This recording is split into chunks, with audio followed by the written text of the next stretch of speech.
Teacher, magte-test na po. Hindi pa po, okay? Yes, nasa isip ko, yes. Magbibili muna ako ng bubble joke. Teacher, pwede po ako bumili ng bubble joke, please? Sige nga, bumili ka. Isa lang bilin mo, ah. Okay, thank you po.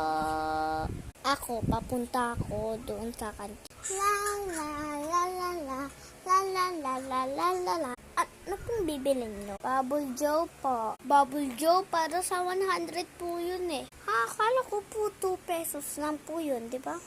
Pinalta na namin para kasi 100. Kailangan mo ng 100 pieces. Bumili ka na agad. Pero sabi lang po ni teacher, isa lang po. Akin na lang po. Opo, iyon na lang po to. Like and subscribe and comment your name. Pwede po kayong mag-green screen. Kung gusto nyo po. Pero kung bawal po, okay lang po yan.